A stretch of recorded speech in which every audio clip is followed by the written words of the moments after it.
ಎಲ್ಲರಿಗೂ ಶ್ರೀ ಸತ್ಯದರ್ಶನ ವಾಹಿನಿಗೆ ಸ್ವಾಗತ ಸುಸ್ವಾಗತ. ಪ್ರಿಯ ವೀಕ್ಷಕರೇ, ಚಂಪಕಾಪುರಿ ಪಟ್ಟಣ ಮತ್ತು ರಾಜ್ಯವನ್ನು ಹಂಸಧ್ವಜ ಮತ್ತು ನೀಲಧ್ವಜರು ಆಳ್ವಿಕೆಯ ಕಾಲದಲ್ಲಿ ಶ್ರೀನಿವಾಸ ಸ್ವಾಮಿಯು ಈ ರಾಜ್ಯದ ಆರಾಧ್ಯ ದೈವವಾಗಿದ್ದು ಬಹಳ ವಿಶೇಷತೆಯಿಂದ ಕೂಡಿತ್ತೆಂದು ತಿಳಿದುಬರುತ್ತದೆ. ಕಾಲಚಕ್ರ ಉರುಳಿದಂತೆ ಈ ಪ್ರದೇಶವು ಕಾಡಾಯಿತೆಂದು, ನಂತರ ಕಲಿಯುಗದಲ್ಲಿ ಮತ್ತೆ ಚಂಪಕಾಪುರಿ ಶ್ರೀನಿವಾಸನಾಗಿ ಬೆಳಕಿಗೆ ಬಂದು ವಿಶ್ವವಿಖ್ಯಾತ ಸಂಪಿಗೆ ಶ್ರೀನಿವಾಸನೆಂದು ಪ್ರಸಿದ್ಧಿಯಾಗಿ ಭಕ್ತಜನರ ಎಲ್ಲ ಕಷ್ಟ ಕಾರ್ಪಣ್ಯಗಳನ್ನು ಪರಿಹರಿಸುತ್ತಾನೆ ಎಂದು ನಂಬಲಾಗಿದೆ. ಗುರುಗಳಿಗೆ ಶಿಷ್ಯನಿದ್ದಂತೆ, ರಾಜಕಾರಣಿಗಳಿಗೆ ಪಿಯೆ ಇದ್ದಂತೆ ಮೊದಲಿನಿಂದಲೂ ದೇವತೆ ದೇವರಿಗಳಿಗೆ ಒಬ್ಬ ಭಟನಿದ್ದೇ ಇರುತ್ತಾನೆ. ಆ ಭಟನು ದೇವತೆ ಹೇಳಿದ ಕೆಲಸಗಳನ್ನು ಶಿರಸಾವಹಿಸಿ ಕ್ಷಣಾರ್ಧದಲ್ಲಿ ಮಾಡಿ ಮುಗಿಸಿ ತನ್ನ ಸ್ವಾಮಿಯ ಭಕ್ತರಿಗೆ ಕೊಟ್ಟ ಅಭಯವನ್ನು ದೇವರ ಪರವಾಗಿ ಪೂರೈಸುತ್ತಾರೆ ಎಂಬುದಾಗಿ ತಿಳಿಯಲಾಗಿದೆ ಮತ್ತು ನಂಬಲಾಗಿದೆ. ಹಾಗೆಯೇ ಚಂಪಕಾಪುರಿಯ ಶ್ರೀನಿವಾಸರಿಗೂ ಬಂಟನಿದ್ದು ಅವನನ್ನು ಕೆಂಚರಾಯನೆಂದು ಕರೆಯಲಾಗಿದೆ. ಈ ಕೆಂಚರಾಯನು ಶ್ರೀನಿವಾಸನಿಗೆ ಬೆನ್ನೆಲುಬಾಗಿ ನಿಂತು ಭಗವಂತ ಶ್ರೀನಿವಾಸನ ಭಕ್ತರ ಕೋರಿಕೆಗಳನ್ನು ಪೂರೈಸುತ್ತಿದ್ದನು. ನಮ್ಮ ನಾಡಿನ ಪ್ರಸಿದ್ಧ ಕೆಲವು ದೇವತೆಯರಿಗೆ ಬಂಟರಿದ್ದು ದೇವತೆಯರಿಗೆ ಯಾವುದೇ ಬಲಿಯಾಗಲಿ ತಾಮಸ ಆಹಾರವಾಗಲಿ ಅರ್ಪಿಸುವುದಿಲ್ಲ. ಆದರೆ ಆ ದೇವತೆಯ ಬಂಟರಿಗೆ ಮಾತ್ರ ಪಶು ಪ್ರಾಣಿ ಬಲಿಯನ್ನು ತಾಮಸ ಆಹಾರವನ್ನು ಅರ್ಪಿಸಲಾಗುತ್ತದೆ. ದೇವತೆಯರಲ್ಲಿ ಅರಿಕೆ ಮಾಡಿಕೊಂಡು ಈ ಬಂಟರಿಗೆ ಪಶು ಪ್ರಾಣಿಯ ಬಲಿ ನೀಡಿದರೆ ತಮ್ಮ ಕೆಲಸ ಆದಂತೆಯೇ ಸರಿ ಎಂದು ನಂಬಲಾಗಿದೆ. ಪ್ರಿಯ ವೀಕ್ಷಕರೇ, ಇಲ್ಲಿ ಸಂಪಿಗೆ ಶ್ರೀನಿವಾಸನಿಗೆ ಕೆಂಚರಾಯನೆಂಬ ಬಂಟನಿದ್ದು ಸಂಪ್ರದಾಯದಂತೆ ಸಾತ್ವಿಕ ಆಹಾರವನ್ನೇ ನೀಡುತ್ತಿರುತ್ತಾರೆ. ಹೀಗೆಯೇ ನಡೆಯುತ್ತಿರುವಾಗ ಒಂದು ದಿನ ಪ್ರತಿದಿನದಂತೆ ಸಾತ್ವಿಕ ಆಹಾರವನ್ನು ನೀಡಲಾಗುತ್ತದೆ. ಇವರು ಎಷ್ಟೇ ಆಹಾರವನ್ನು ನೀಡಿದರೋ ಅವನಿಗೆ ಹೊಟ್ಟೆ ತುಂಬಿ ತೃಪ್ತನಾಗುವುದಿಲ್ಲ, ಮತ್ತೆ ಮತ್ತೆ ಬೇಕೆನ್ನುತ್ತಾನೆ. ಇವರಿಗೂ ಕೆಂಚರಾಯನಿಗೆ ಆಹಾರ ನೀಡಿ ಸಾಕಾಗಿ ಹೋಗುತ್ತದೆ.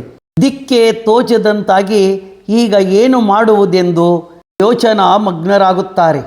ಆಗ ಅವರಿಗೆ ಹಿರಿಯರೊಬ್ಬರ ಸಲಹೆಯಂತೆ ಇವನಿಗೆ ಮೆಣಸಿನಕಾಯಿಯನ್ನು ತಿನ್ನಲು ಕೊಡಿ, ಆಗ ಈ ಸಮಸ್ಯೆ ಪರಿಹಾರವಾಗುತ್ತದೆ ಎಂದು ತಿಳಿಸುತ್ತಾರೆ. ಅವರ ಸಲಹೆಯಂತೆ ಸ್ವಲ್ಪ ಮೆಣಸಿನಕಾಯಿಯನ್ನು ಕೊಡುತ್ತಾರೆ. ಅವನ್ನು ತಿಂದು ಮುಗಿಸಿ ಮತ್ತೆ ಬೇಕೆನ್ನುತ್ತಾನೆ ಕೆಂಚರಾಯ. ಮೂಟೆ ಮೆಣಸಿನಕಾಯಿ ಕೊಡುತ್ತಾರೆ. ಎಲ್ಲವನ್ನು ತಿಂದು ಮುಗಿಸುತ್ತಾನೆ. ಇನ್ನು ಅರ್ಚಕರು ದಾರಿ ಕಾಣದಾಗಿ ಕೆಲವರ ಸಲಹೆಯಂತೆ ಸುಂಕಾಪುರದ ಭಕ್ತರಿಗೆ ಈ ಕೆಂಚರಾಯನನ್ನು ನಮ್ಮಿಂದ ಸುಧಾರಿಸಲು ಸಾಧ್ಯವಿಲ್ಲ, ಇವನನ್ನು ಕರೆದುಕೊಂಡು ಹೋಗಿ ಗುಡಿ ಕಟ್ಟಿ ಪೂಜಿಸಿ ಪಶು ಪ್ರಾಣಿ ಬಲಿ ನೀಡಿ ತಾಮಸ ಆಹಾರವನ್ನು ನೈವೇದ್ಯ ಮಾಡಿ ಅರ್ಪಿಸಿ ಎಂದು ಹೇಳಿ ಕೆಂಚರಾಯನನ್ನು ಸುಂಕಾಪುರಕ್ಕೆ ಕಳಿಸುತ್ತಾರೆ. ಹಾಗೂ ಶ್ರೀನಿವಾಸನ ಜಾತ್ರೆ ಹಾಗೂ ಇತರೆ ವಿಶೇಷ ದಿನಗಳಲ್ಲಿ ಚಂಪಕಾಪುರಿಗೆ ಶ್ರೀನಿವಾಸನ ಸನ್ನಿಧಿಗೆ ಕರೆತರುವಂತೆ ಆದೇಶಿಸುತ್ತಾರೆ. ಅಂದಿನಿಂದ ಇಂದಿನವರೆವಿಗೂ ಜಾತ್ರೆ ಹಬ್ಬ ಹರಿದಿನಗಳಲ್ಲಿ ತನ್ನ ಸ್ವಾಮಿಯ ಸನ್ನಿಧಿಗೆ ಕೆಂಚರಾಯನು ಬರುತ್ತಾನೆ, ಪೂಜಿಸಿಕೊಂಡು ಹೋಗುತ್ತಾನೆ. ಶ್ರೀನಿವಾಸನು ಭಕ್ತರ ಕೆಲಸಗಳನ್ನು ಕೆಂಚರಾಯನ ಮೂಲಕ ಅಂದಿನಿಂದ ಕೆಲಸ ಕಾರ್ಯಗಳನ್ನು ಮಾಡಿಸಿ ಭಕ್ತರ ಸಕಲ ಕಷ್ಟಗಳನ್ನು ಪರಿಹರಿಸುತ್ತಿದ್ದಾನೆ. ಹೀಗೆ ಸುಂಕಪುರದಲ್ಲಿ ಕೆಂಪಮ್ಮ ದೇವಿಯೊಡನೆ ಕೆಂಚರಾಯನು ನೆಲೆ ನಿಂತಿದ್ದಾನೆ. ಹೀಗೆ ಸುಂಕಾಪುರದಲ್ಲಿ ನೆಲೆ ನಿಂತ ಕೆಂಚರಾಯನು ಶ್ರೀನಿವಾಸನ ಹತ್ತಿರ ಅರಿಕೆ ಹೊರಲಿ ಅಥವಾ ಅವನಲ್ಲಿಯೇ ಬಂದು ಅರಿಕೆ ಹೊರಲಿ ಅವರೆಲ್ಲರ ಕಷ್ಟಗಳನ್ನು ಚಾಚೂ ತಪ್ಪದೆ ಪರಿಹರಿಸುತ್ತಿದ್ದಾನೆ. ಈ ಕೆಂಚರಾಯನಿಗೆ ಶತ್ರುಗಳ ಕಾಟ ಇರುವವರು, ಮಾಟ ಮಂತ್ರ ತಂತ್ರಕ್ಕೆ ಒಳಗಾದವರು, ಗಾಳಿ ಪೀಡೆ ಪಿಶಾಚಿ ಕಾಟದಿಂದ ನರಳುತ್ತಿರುವವರು ಹಾಗೂ ಮೋಸ ವಂಚನೆಗೆ ಒಳಗಾದವರು ಇಲ್ಲಿ ಬಂದು ಪರಿಹಾರ ಕಂಡಿದ್ದಾರೆ ಮತ್ತು ಕಾಣುತ್ತಿದ್ದಾರೆ. ತಮ್ಮ ಮನೆಯ ಹಾಗೂ ಗ್ರಾಮದ ಕಷ್ಟ ಪರಿಹಾರಕ್ಕಾಗಿ ಕೆಂಚರಾಯ ಸ್ವಾಮಿಯನ್ನು ಅರಿಕೆ ಮಾಡಿಕೊಂಡು ಮನೆ ಮನೆಗೆ ಗ್ರಾಮಕ್ಕೆ ಕರೆದುಕೊಂಡು ಹೋಗಿ ಬಲಿ ನೀಡಿ ತಾಮಸ ಆಹಾರವನ್ನು ಅರ್ಪಿಸಿ ತಮ್ಮ ಎಲ್ಲ ಕಷ್ಟಗಳನ್ನು ಪರಿಹರಿಸಿಕೊಂಡ ನಿದರ್ಶನಗಳು ಸಾಕಷ್ಟು ಸಿಗುತ್ತವೆ. ಕೆಂಚರಾಯನ ಅರ್ಚಕರು ಕೆಂಚರಾಯನನ್ನು ಪೂಜಿಸಿ ಬಲಿ ನೀಡಿ ತಾಮಸ ಆಹಾರವನ್ನು ನೈವೇದ್ಯ ಮಾಡಿ ತಲೆಗೆ ಧರಿಸಿ ಕುಣಿಯಲು ಪ್ರಾರಂಭಿಸುತ್ತಾರೆ.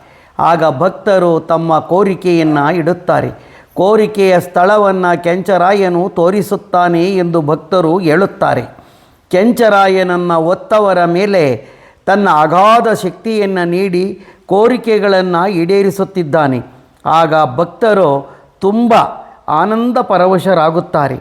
ಇಲ್ಲಿಗೆ ಈ ವಿಡಿಯೋವನ್ನು ಮುಗಿಸುತ್ತಿದ್ದೇನೆ. ಉತ್ತಮ ಮಾಹಿತಿಯೊಂದಿಗೆ ಮತ್ತೆ ಬರುತ್ತೇನೆ. ಧನ್ಯವಾದಗಳು. ನೀವಿನ್ನೂ ನಮ್ಮ ವಾಹಿನಿಗೆ ಚಂದಾದಾರರಾಗಿಲ್ಲದಿದ್ದರೆ ಚಂದಾದಾರರಾಗಿ. ಧನ್ಯವಾದಗಳು.